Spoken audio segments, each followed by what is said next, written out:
Hey YouTubers, welcome to Helen's House and Garden, and today we're going to be making honey fermented garlic.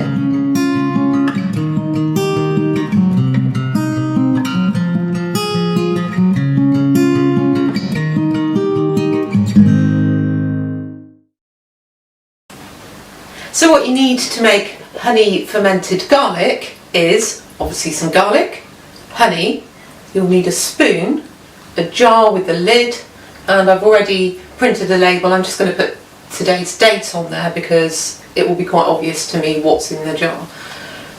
Garlic is really healthy for you, lots of health benefits. It's actually antibacterial, antifungal, it's good for your blood pressure, good for your heart, just generally very good for you. So it's a good thing to have into your diet. To eat it raw is really quite harsh, it's really hot and not particularly pleasant to eat raw, though some people do actually eat a clove of garlic every day. That one's not for me. This way you can eat a clove of garlic and once it's fermented you're taking all the harshness away but still maintaining all the benefits of garlic, and also honey, which again is naturally antiseptic, antibacterial and antifungal. And you should try and get the best honey you can. We're in lockdown at the moment, so I've just got some Spanish forest honey from Asda. That will do. It doesn't need to be raw. Raw is obviously the best honey that you can get, and if you can get hold of it, absolutely use it. But for today we're just going to go with what we've got in the kitchen, so don't worry about the quality of honey, it will work. Very simple. Now I've already pre-peeled the garlics and I've just cut the root off and taken all the papery coating off, and where there's been any blemishes or bruising I've cut it out, so just sliced away. Here's one where it's not quite the original shape because I've taken off a slice where there was some bruising. So just go through your garlic and do that. You need a jar, and you don't actually have to sterilise your jar, as in if you were making jam you'd need absolutely sterilised jars. Just make sure it's nice and clean and dry. Very simple, this one. So we're just going to pop all the garlic, got one runaway, into the jar, and you can fill the jar up to the top. Again, in lockdown, haven't got much access to garlic, so this is as much as I've got spare with leaving me a bulb for cooking. So just pop them into the jar like that, and then simply pour enough honey over the garlic so it covers it. So we're just going to maybe leave it there. Let me just see.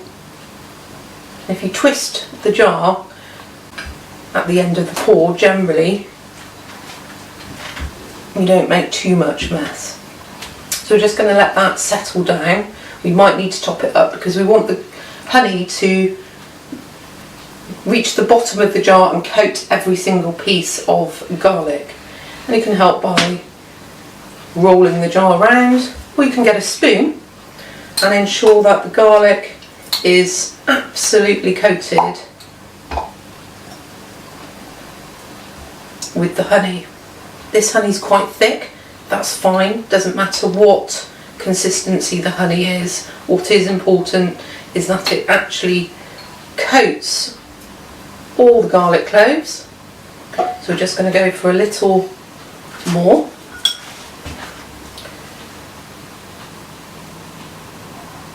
You can fill the jar up almost to the top with garlic. You need to leave a little headspace because this is going to ferment. Now that looks about right. If we look around here we can see that all the garlic cloves are coated. Then all we need to do is pop on a lid and then tighten and then just ease off. This is a ferment, so it will actually produce gas. If you screw the lid on really tightly, it will just cause the jar to potentially explode. And honey and garlic, that would be a really awful mess to clean up and very smelly actually. So label on, And then every day what you need to do is just make sure that all the garlic cloves are coated in honey. I'll just pop the label on. Try and get it relatively straight. And simply how you do that is just rotate the jar every day. The garlic initially will float to the top. Don't worry about that. Every day just rotate the jar, and even in the first couple of days you can get the spoon in and give it a stir. So you can pop that on the side of your kitchen, on the countertop, or you can pop it in a cupboard out the way. I've got a cupboard where I have all my ferments on the go, so I check them regularly. I've made some previously,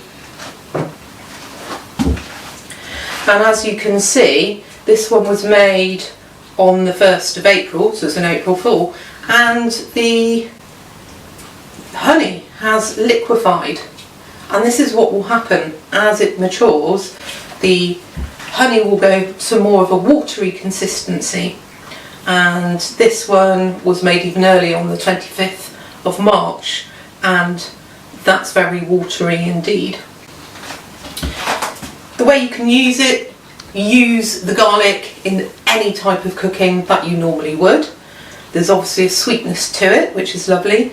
The garlic honey is again another really excellent cooking ingredient, so the sweetness isn't so much and the harshness of the garlic isn't so much because it's fermented, and you can just drizzle honey on, makes an excellent salad dressing where you just want a hint of garlic in there, or if you've run out of garlic, this is very good to keep because it just keeps for years, literally years. So there you go, all you need to do to make honey fermented garlic. If you like this video, please hit like, subscribe, share, ring the bell if you'd like notifications when I make another video. And if you've got any questions, please hit me up in the comments and I'll do my best to answer your questions. Take care.